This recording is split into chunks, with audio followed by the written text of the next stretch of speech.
Good morning, Pastor Sheku. Good morning, Brother Francis. I'm glad to be with you. I'm happy for your effort you have been doing in this place. So, as a pastor, could you please tell me how you got to know Jesus? Thank you very much, my brother.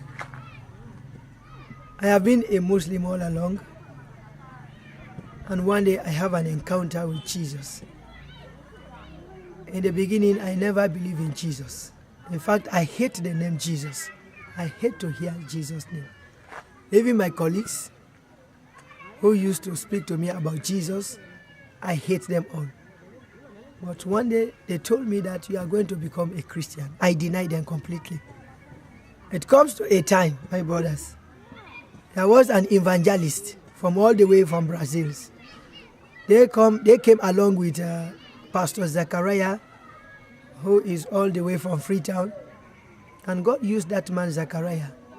He spoke to me, and I was convinced. Then I reasoned it out.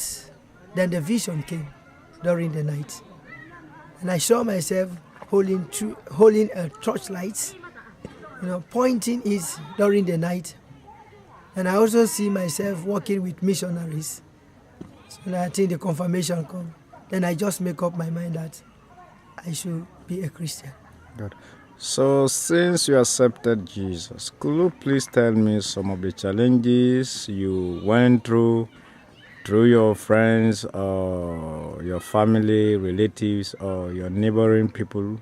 So what are some of the challenges since Christianity is not common in this place? Could you please tell me, sir?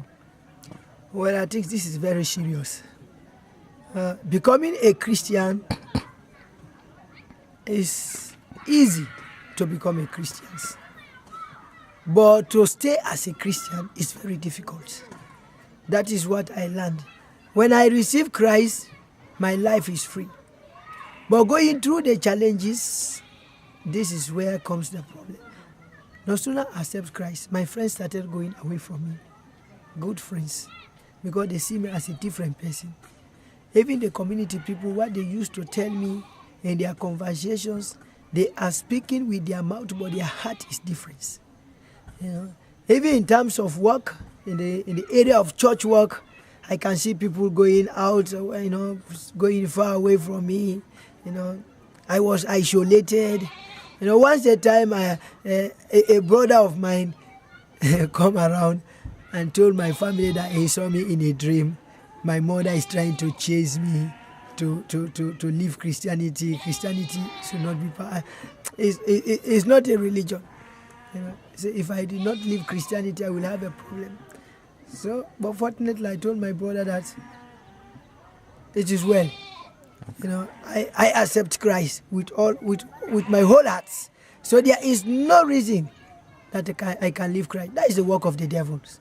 So these challenges come, and there is another challenges. Even in terms of when they are discussing their important issues, they eliminate me. So I see all these things. But thanks be to Jesus, because I'm overcoming. Thank you. So, in some states or some countries, Muslims don't normally give their daughters to a Christian brother. So, did you face any challenge like that in Daystown? Yes, in the area of selecting my beloved wife, is another challenge, because each time I go, I look out for a wife. I see some resistance, strong resistance. People are using this as a means to convert me. And when I suspected that, I tried to divert my intentions. I asked the Lord to help me. That happened once. It happens, twice, even triple. Yeah. Even the last one, we go to the peak of the last minute, wherein it is at a point now I should get access to the woman, but it comes strongly that I am a Christian, and I find out later the person was a very Muslim background, strong Muslim background. My hope was to break that gap, to break that barrier, to use that one to become a light in her family, just as I was for my family. But it doesn't work, I was defeated because I was a Christian. Okay. So that is another challenge, to have a wife, a Christian believing wife. But today I can say praise and thanks be to God, because I have a Christian believing wife now.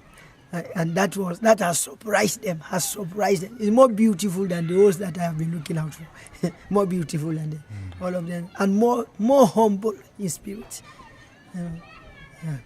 So now, coming to the church, as you can see, Apostolic Baptist Living Church, ABLC, right? So could you please tell me the origin of this church, how it came about in this particular town, Sierra Leone, Chiefdom? Yeah, well, it was about 2011, just as I say, in the alley, when the Brazilian came. There was a vision that was laid in the heart of one, our mom, our sister, which is Mama Graça. She's a Brazilian. It come deeply in her heart that she should come to the land of the Kuranko to help them. And she tried to find out how can he get in connection with the Kuranko. God was able to lead him in Sierra Leone. He told his boss at Brazil's, Pastor Ebenezer, and due to that, they also tried to find a person in Sierra Leone that they can be connected. Unfortunately, there is a man named Zachariah, is a Limba, that is my own boss now, whom God used, to have an encounter with Jesus. And Zachariah was a man that can also speak their language, the Portuguese language. So these people comes together, and they come here they come on outreach, and I was evangelized. And the Spirit of the Lord, I was able to receive the Spirit of the Lord. And that is how comes this Apostolic Baptist Living Church, through their effort, through the vision of that mom, Mama Graça, and she take the step. She's an old mom, but she have the heart of God. That is how it comes. And when they come, 3 of us were taken to go for training at Freetowns. Out of the 3, only me was able to stand the trial. The 2 has abandoned. Even the other one I was working with has also abandoned. But God is working mysteriously. He's working mysteriously because some of these people are going ashamed now. So, since this church was found, that was 2011, right? This church was found in Sierra Town. Since then to now, did Mrs. Mommy Grass has been coming to this place? Yeah, well, after that time, she come twice. The first one she come after their first visit. She come alongside with Pastor Zachariah. They try to see the people that can go for the training. That was not too far from their first visit. Then after that, we were able to take the step and go for the training. And after the training, she come back again to see the church. With other people, they even baptize other people. They come, by them, they are 7 in numbers. They came in 7 in numbers. So they were able to visit the church, and we are able to discuss a lot of issues. But since then, none of them has attempted, and that happened 2012. Since 2012, only Pastor Zachariah has come once. Since then, with the grace of the Lord, they have been managing up. Okay. So since then, they have stopped coming. Before they stopped coming, did you receive any help from them financially? No. Well, When we are starting the church, they told us that they will be giving us stipend to encourage us, not salary, but a stipend. And that started 1 month, 2 months. I think maximum 3 months it cut off. And those of my colleagues, they leave. They find out that there is no things in this church. There is no better things. So they abandon the church. But with the grace of the Lord, I was able to stand strong. Because I didn't look at the money. I look at the faith I have received, the spirit that I have received. So looking at your faith and your commitment, I have been seeing in you since I came to this village. Did you feel that you are called by God, or you call yourself to ministry? Oh, that is perfectly true. Because the last time I was about to decide my mind, because all my colleagues have abandoned me. Even in the village again, people are not loving me, people are isolating me, not calling me in an important issue. I thought that this thing, maybe the God I'm serving is not a helping God. I try to decide my mind when I go to Kabbalah that in my return back again, I will prepare to go down to Freetowns so that I abandon the village. And the Spirit of God was able to reveal himself to me. Jesus was able to reveal himself to me. Then there came a revelation. In the book of Ezekiel chapter 2 to chapter 3. It comes strongly to me in dream to read it. It comes strongly. I refuse it. It comes again. I refuse 3 times. Together with Galatians chapter 2 verse 19 to 20. These are the chapters that come. Ezekiel chapter 2 and chapter 3 and Galatians chapter 2 verse 19 to 20. When I woke up, I tried to be frightened, try to figure out. I even forgot the scriptures, but it reminds me again. These are the scriptures. Then I go, I take the Bible, I try to read. I say, why? God is talking to Ezekiel that he should go and preach to the people.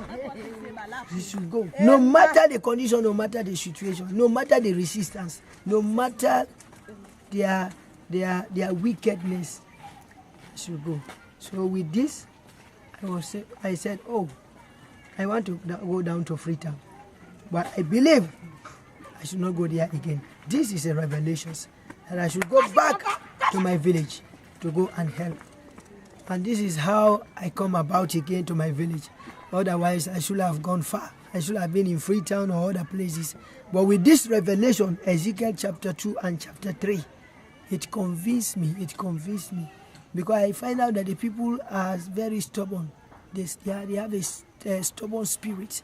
The marginalization, antichrist spirit is existing. But when I find out, when the Lord speaks to me, no matter how things are difficult, no matter the attitude of the people, let me go, then I have taken the venture. Good. So now coming to the church beliefs or the church doctrine, what are your beliefs? Could you please tell me, sir? Well, everything about Christ, according to the Bible, the New Testament, we believe. We believe everything according to the Bibles. Everything that is embedded in the Bible, we believe in it.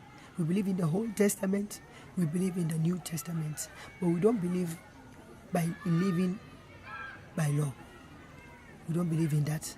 Because I believe that with a tingle of an eye, someone can break the law.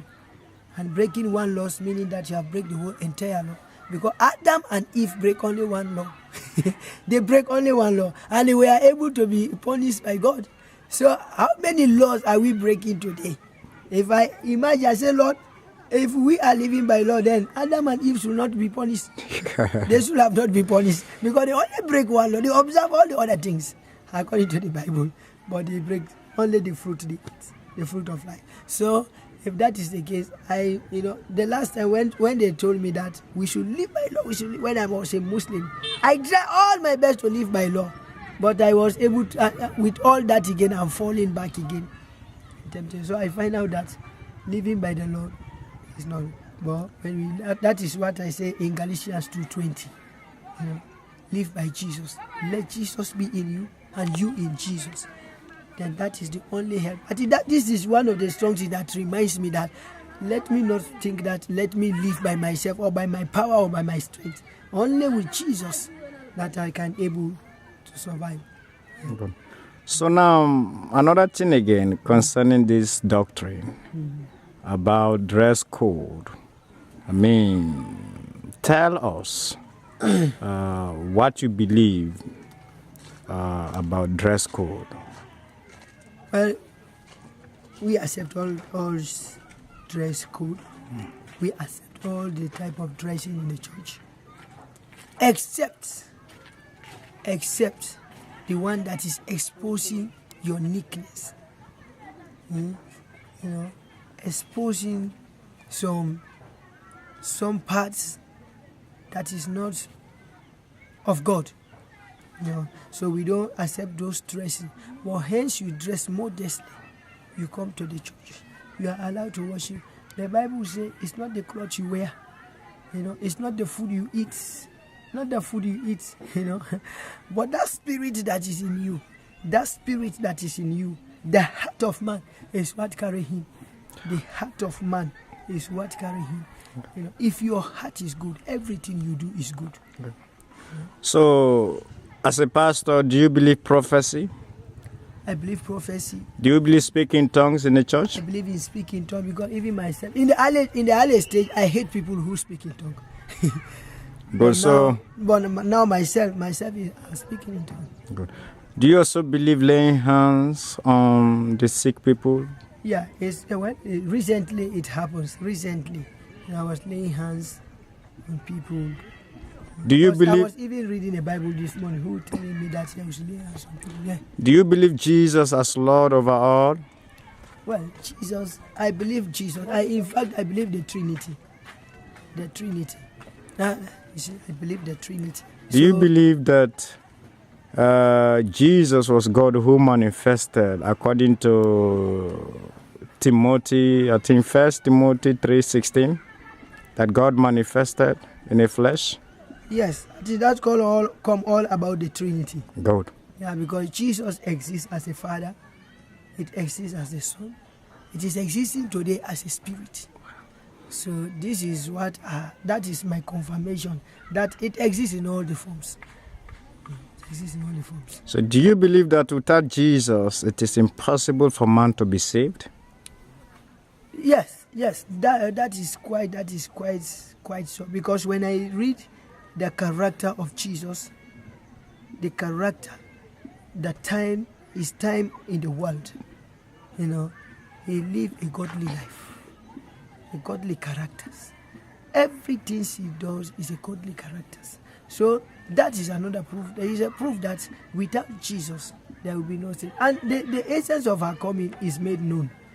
Is to save people from their sin. Who can save us from your sin? So he's there to save us. So do you believe that our holiness comes from God? Yeah, of course. Well, not by our doing? Not by our strength. Our holiness is not by our strength. Our righteousness is not by our strength, not by our power. So do you also believe the resurrection and the life? The resurrection and yes. the death and the resurrection of Jesus Christ? It was said by Jesus, and it has come to pass. So if Jesus was resurrected, then he gave us the promise that whatever I'm telling you now shall come to pass. The word of Jesus is not a word that is failing. God is not a liar. Jesus is not a liar. He said it and it happens. He resurrects. Everything he tells his disciples, it happened in the Bible. It happens. So believe in the resurrection. Good. So do you believe also holiness in the church is good for every Christian? Yeah, of course, because the Bible tells us without holiness no one will go to heaven or never see the face of God. Without holiness you cannot see the face of God. So it is good to be holy through the power of Jesus. Good. So thank you very much, Pastor Sheku. Now we have finished with the church doctrine. Now we are now coming to the present constraints or the trials, difficulties we are going through.